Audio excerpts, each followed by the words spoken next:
소크라테스 AI 학술원에서 제공하는 플루타르크 영웅전에 오신 것을 환영합니다. 네, 반갑습니다. 오늘날 현대 각 분야에서 펼쳐지는 놀라운 지혜와 용기들은 이미 플루타르크 영웅전에서 흘러넘쳤다는 것을 기억해 보세요. 맞습니다. 시대를 초월하는 통찰이 담겨 있죠. 오늘은 제7편 데미스토클레스에 대한 흥미진진한 이야기를 전해드리겠습니다. 아테네를 구한 영웅이지만 또 비극적인 몰락을 맞이한 인물이죠. 네, 데미스토클레스만큼 극적인 삶을 산 인물도 드물 겁니다. 영광과 오욕이 교차하는 아주 입체적인 인물이에요. 자, 그럼 본격적으로 그의 삶 속으로 들어가 볼까요? 첫 번째, 시대를 연 영웅 데미스토클레스를 주목하는 이유입니다. 왜 우리가 지금 이 데미스토클레스라는 인물에 주목해야 할까요? 플루타르크가 그를 영웅전에 포함시킨 이유부터 생각해 볼 필요가 있습니다. 그는 격동의 시대, 그러니까 페르시아 전쟁이라는 거대한 위기 속에서 아테네를 구한 결정적인 역할을 했거든요. 아, 그쵸. 살라미스 해전 영웅으로 가장 잘 알려져 있죠? 맞습니다. 하지만 단순히 군사적 영웅으로만 볼 수는 없어요. 그는 아테네 민주주의의 발전, 특히 해상 제국으로 나가는 그 방향을 제시하고 또 강력하게 추진했던 정치인이기도 합니다. 정치인으로서의 면모도 중요하긴요. 네, 그의 리더십, 전략적 비전, 그리고 때로는 논란을 일으켰던 그의 정치적 수완까지 현대사회의 리더십이나 위기관리 측면에서도 시사하는 바가 많다고 생각해요. 그러니까 단순히 과거의 영웅담이 아니라 현재에도 유효한 질문들을 던지는 인물이라는 거군요. 그의 성공과 실패 모두에서 배울 점이 있다는 말씀이시죠? 바로 그겁니다. 그의 삶은 성공 신화인 동시에 그 성공이 어떻게 오만과 몰락으로 이어질 수 있는지를 보여주는 경고이기도 하죠. 그래서 플루타르크도 그를 통해 인간 본성과 권력의 속성에 대해 깊이 탐구하고 있고요. 우리가 주목해야 하는 이유가 바로 여기에 있습니다. 두 번째, 출신의 한계를 넘다. 혼혈 가문과 성장 배경입니다. 앞서 잠깐 언급했지만 그의 출신 배경이 좀 독특했어요. 아버지만 아테네인이고 어머니는 외국인, 그러니까 혼혈이었죠. 네, 당시 아테네는 순혈 시민권을 굉장히 중시했던 사회였습니다. 아버지가 아테네 시민이라도 어머니가 외국인이면 완전한 시민으로 인정받기 어려웠고 일종의 차별이 존재했죠. 그런 환경이 그의 성격이나 야망 형성에 어떤 영향을 미쳤을까요? 플루타르크는 그가 어릴 적부터 키노사르게스라는 비시민권자나 혼혈들이 다니던 김나시온 체육관에서 운동했다고 기록하고 있어요. 여기서부터 이미 주류 사회와의 거리감이 있었던 거죠. 아, 주류에 속하지 못한다는 느낌을 일찍부터 받았겠군요. 그렇죠. 하지만 그는 이걸 좌절의 원인으로 삼기보다는 오히려 자신만의 길을 찾는 동력으로 삼았던 것 같습니다. 주류 귀족들과 어울리기보다는 새롭게 부상하던 평민계층, 특히 해상무역이나 노동에 종사하는 사람들과 더 가깝게 지냈을 가능성이 높아요. 그게 나중에 해군력 강화 주장과도 연결되는 거군요. 네, 자연스럽게 연결됩니다. 그의 정치적 기반 자체가 기존 귀족 세력과는 달랐던 거죠. 어쩌면 이런 비주류로서의 경험이 그에게 현실을 더 날카롭게 보게 하고 기존의 틀을 깨는 과감한 생각을 할 수 있게 만들었을지도 모릅니다. 출신의 한계가 오히려 야망의 자양분이 된 셈이죠. 세 번째, 불같은 기질과 불꽃 같은 열정입니다. 젊은 시절의 테미스토클레스는 어떤 모습이었나요? 플루타르크의 묘사를 보면 상당히 열정적이고 또 한편으로는 좀 거친 면도 있었던 것 같아요. 맞아요. 플루타르크는 그가 젊었을 때부터 굉장히 야심만만했고 또 기질이 불같았다고 전합니다. 학문이나 교양보다는 연설과 정치적인 일에 훨씬 더 몰두했다고 하죠. 뭔가 어려서부터 목표가 뚜렷했네요. 권력이나 명예 같은 것들 말이죠. 네, 그런 경향에 강했습니다. 스승이 너는 장차 아테네에 큰 해악을 끼치거나 아니면 큰 이익을 가져다 줄 인물이 될 것이다 라고 예언했다는 일화도 있을 정도니까요. 그만큼 평범하지 않은 강렬한 에너지를 가진 젊은이였던 거죠. 그런 불같은 기질이 그의 정치 스타일에도 그대로 나타났을 것 같은데요. 그렇죠. 그는 굉장히 저돌적이고 목표지향적이었습니다. 자신의 주장을 관철하기 위해서라면 때로는 수단과 방법을 가리지 않는 모습도 보였고요. 이런 열정과 추진력이 아테네를 위기에서 구하는 원동력이 되기도 했지만 동시에 많은 적을 만들고 결국 자신의 몰락을 재촉하는 원인이 되기도 합니다. 양날의 검이었군요. 그 열정이라는 것이. 네. 플루타르크는 그의 이런 성격을 자연 그대로의 재능이라고 표현하면서도 그것이 덕성이나 절제와 균형을 이루지 못했을 때 위험해질 수 있음을 암시합니다. 그의 삶 전체를 관통하는 중요한 특징이죠. 네 번째, 마라톤 이후의 불면, 첫 열망과 전환점입니다. 마라톤 전투의 승리는 아테네에게 정말 큰 영광이었잖아요. 그런데 테미스토클레스는 그때 잠을 못 이뤘다고 하죠. 네, 그 유명한 일화죠. 밀티아데스 장군이 마라톤에서 페르시아군을 격파하고 영웅으로 떠올랐을 때 젊은 테미스토클레스는 밀티아데스의 전승비가 나의 잠을 깨운다고 말했다고 합니다. 단순히 질투심 때문이었을까요? 아니면 다른 생각이 있었던 걸까요? 질투심도 있었겠지만 그보다는 더 큰 야망과 미래에 대한 통찰이 담긴 말이라고 봐야 합니다. 그는 마라톤의 승리가 끝이 아니라고 생각했던 거예요.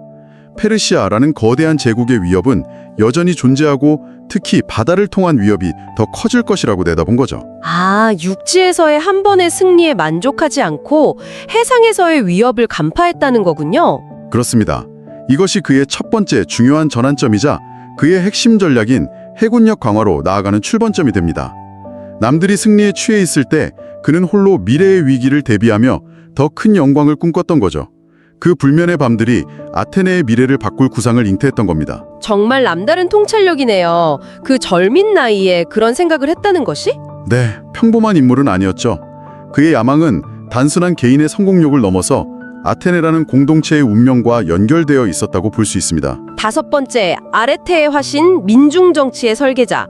여기서 아레테라는 말이 나오는데 이게 어떤 의미인가요? 그리고 그가 민중정치를 설계했다는 건 구체적으로 어떤 내용일까요? 아레테는 고대 그리스에서 탁월함, 덕성, 능력 등을 포괄하는 개념입니다. 플루타르크는 테미스토클레스가 타고난 재능, 즉 아레테가 뛰어났다고 평가합니다. 특히 정치적 군사적 능력 면에서요. 아, 그의 탁월한 능력을 의미하는군요. 그럼 민중정치 설계자라는 표현은요? 이건 그가 아테네 정치의 중심을 기존 귀족 세력에서 평민, 특히 해상 세력으로 옮기려 했다는 점을 가리킵니다. 앞서 말했듯이 그의 출신 배경과도 관련이 있고요.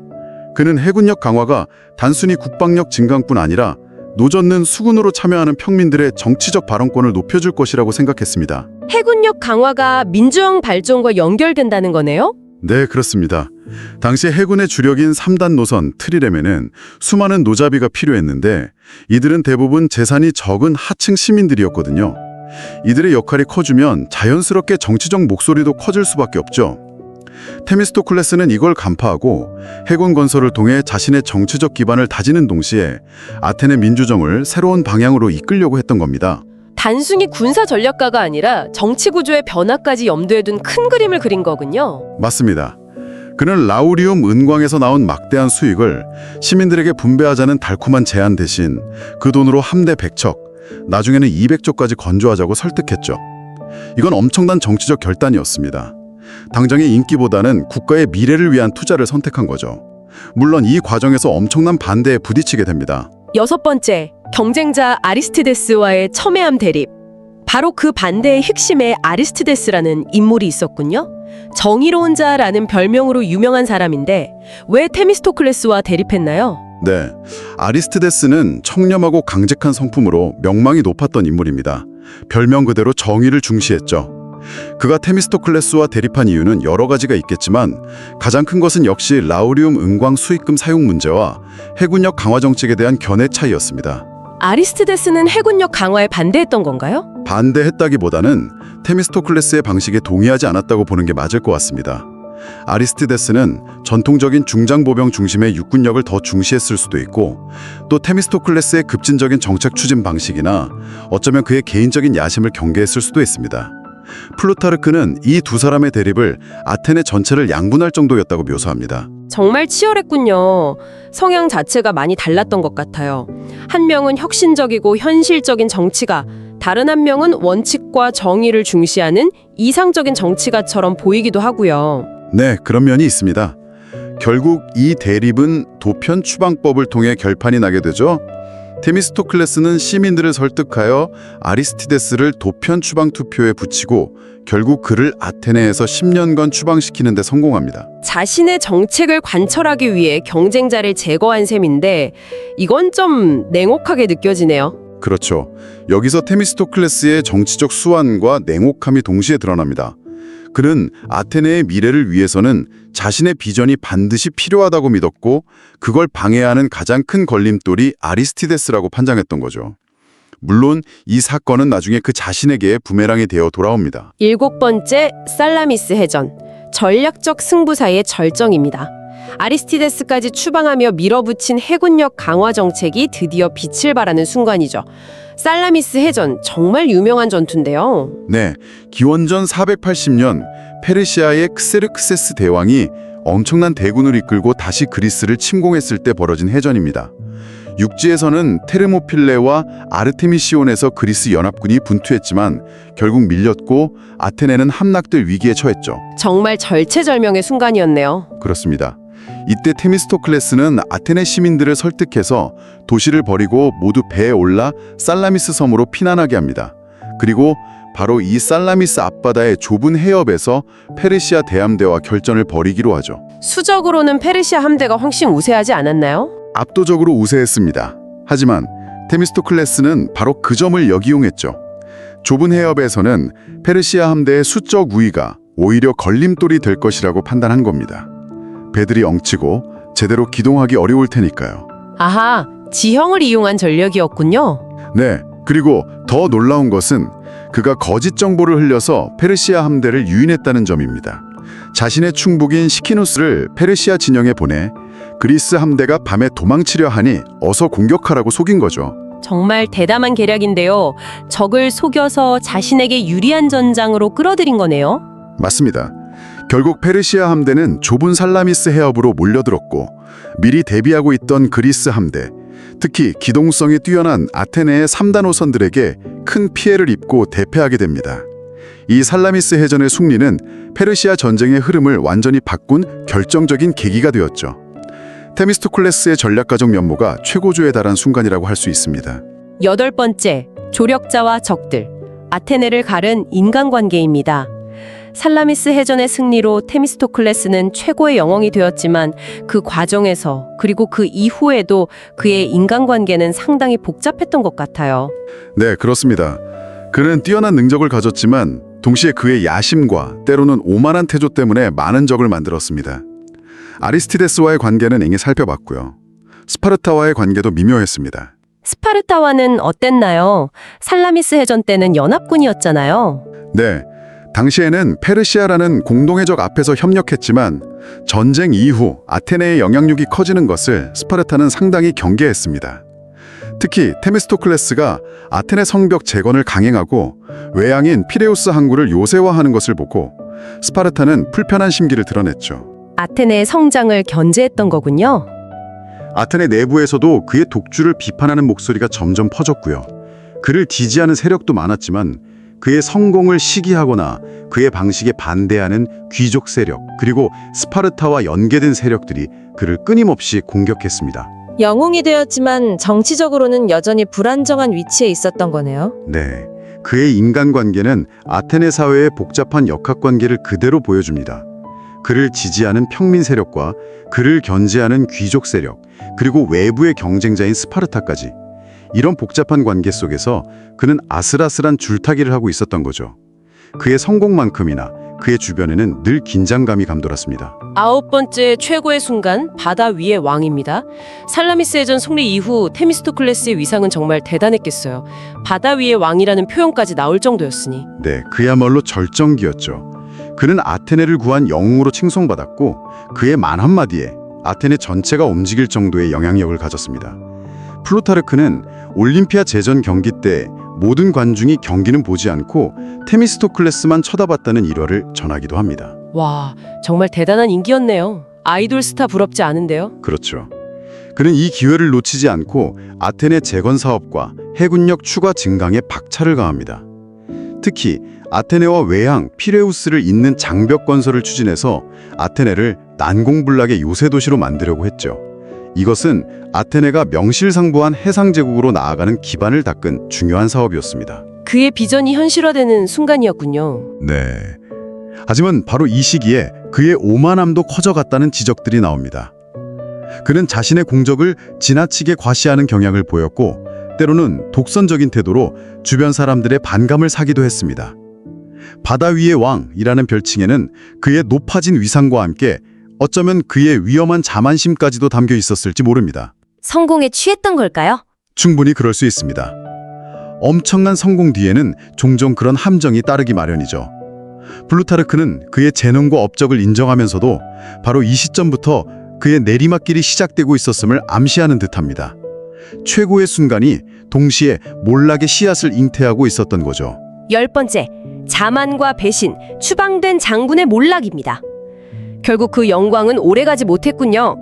그렇게 아테네를 구한 영웅이 어쩌다 추방까지 당하게 된 건가요? 여러 요인이 복합적으로 작용했습니다.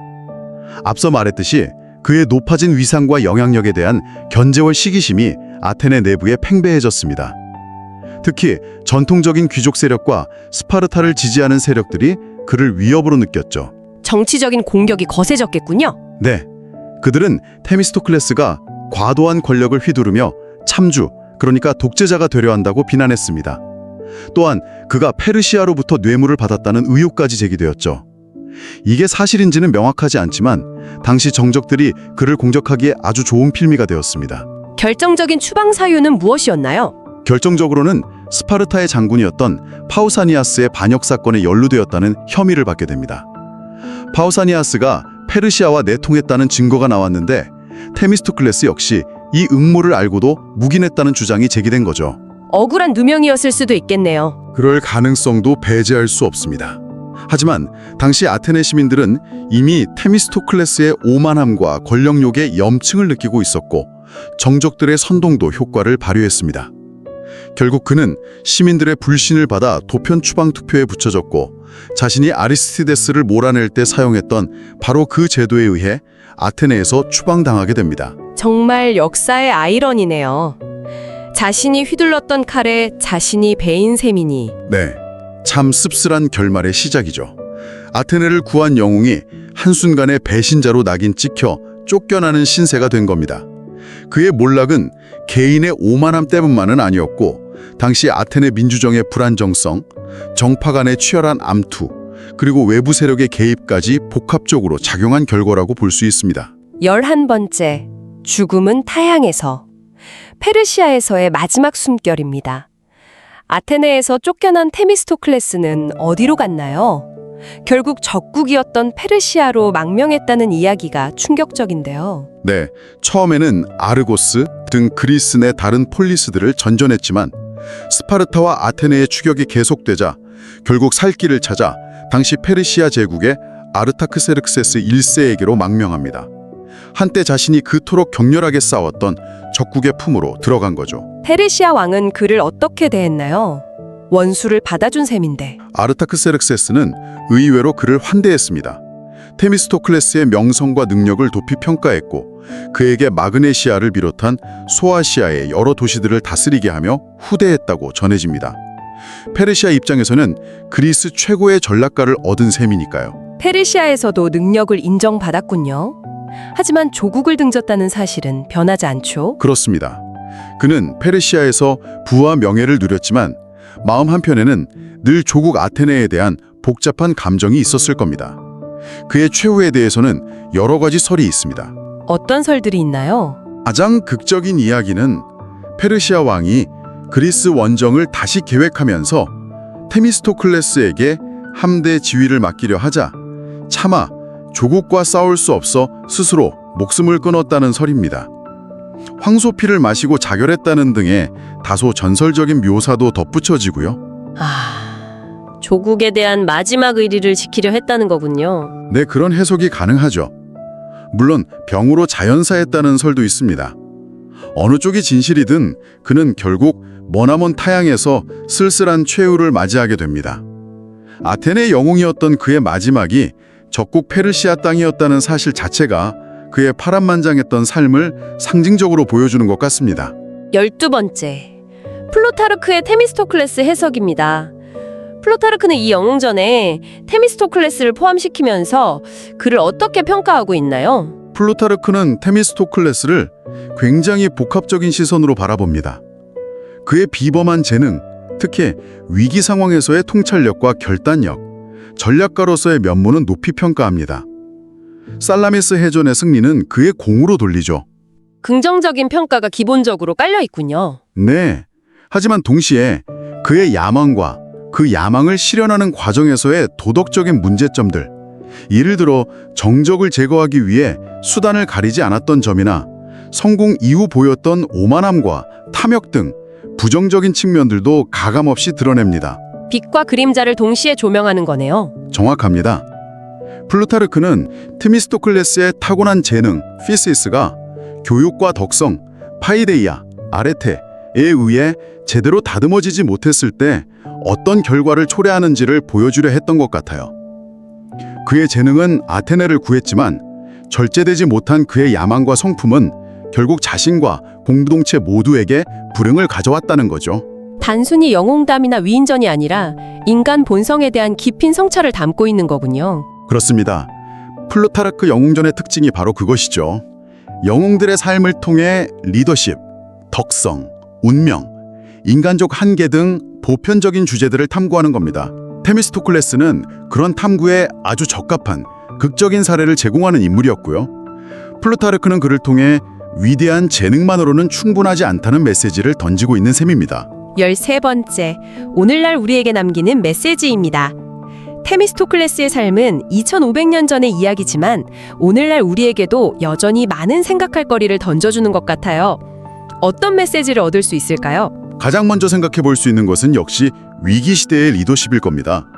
테미스토클레스는 불확실한 미래를 예측하고 과감한 비전을 제시했으며 반대를 무릅쓰고 그것을 실행에 옮겼죠.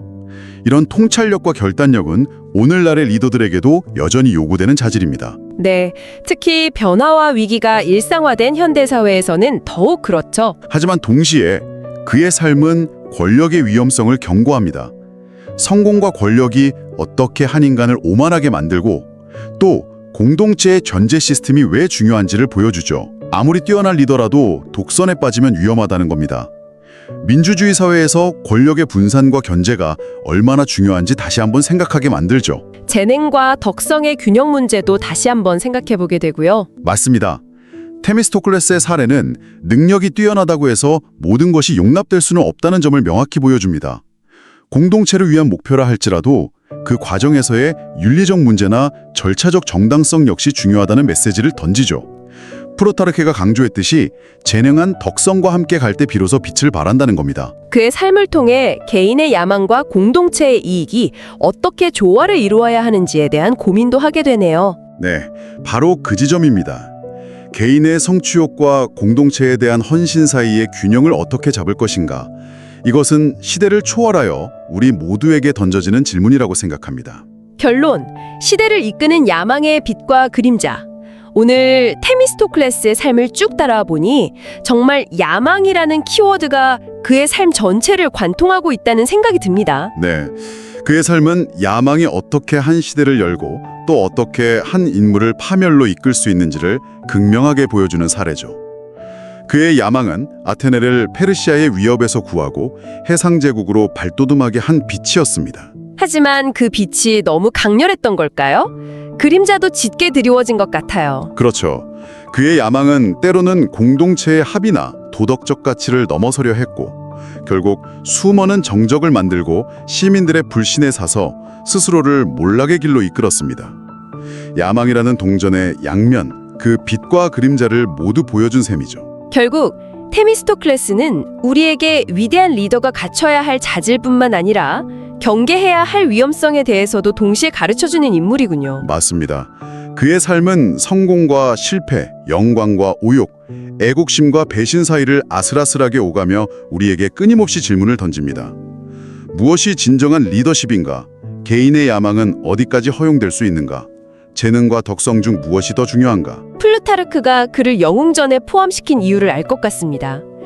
그의 이야기는 단순히 과거의 기록이 아니라 현재를 살아가는 우리 자신을 비춰보는 거울이 될 수 있겠네요. 네, 그의 삶을 통해 우리는 인간 본성의 복잡함과 역사의 아이러니, 그리고 시대를 이끄는 힘 이면에 감춰진 위험성을 함께 성찰해 볼 수 있습니다. 그의 이야기를 따라가 보니 이런 질문이 남는군요. 위대한 목표를 달성하기 위해서라면 그 과정에서의 도덕적 문제는 어디까지 용인될 수 있을까?